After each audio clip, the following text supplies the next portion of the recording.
Ինչպես զարգացնել սննդային հետաքրքրությունը։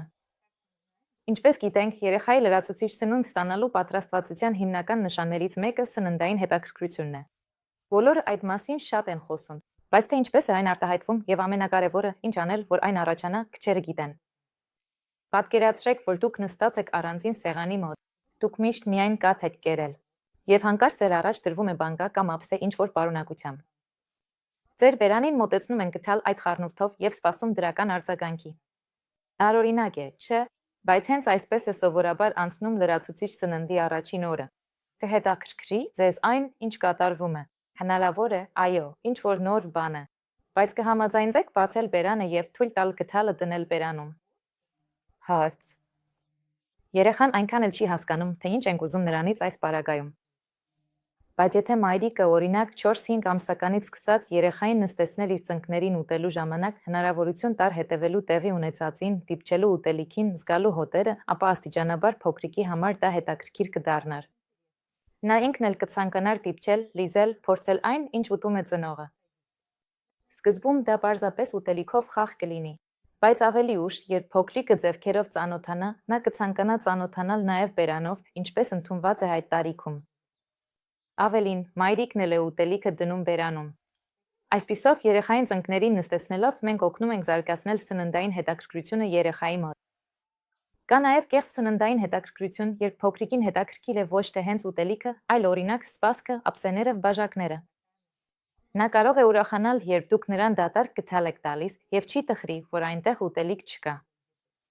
Սա նշանակում է, որ իսկական սննդային հետաքրքրություն դեռ չկա եւ պետք է աշխատել այդ ուղղությամբ։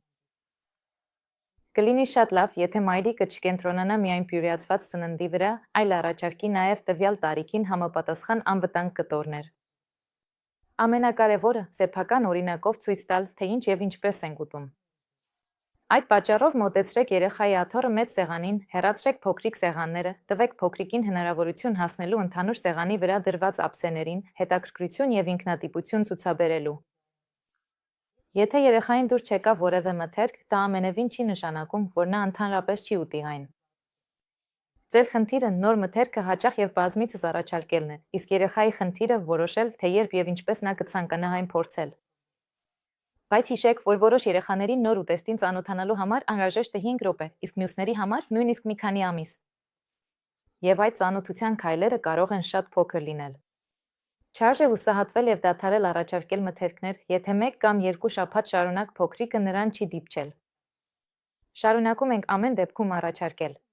Կարող ենք փոխել մատուցման ձևը, պատրաստման տեսակը, կարող ենք օրինակ ծառայել մեր վարքով եւ շատ այլ բաներ անել։ Շոկային բովանդակություն։ Գերակուրով կարելի է խաղալ։ Այո, մենք մանկուց հիշում ենք, որ դա անել չի կարելի։ Բայց ամեն ինչ փոխվում է եւ սնվելու մոտեցումը նույնպես։ Ես չեմ առաջարկում ուտելիք նետել կամ խոհանոցում ճակատամարտեր կազմակերպել։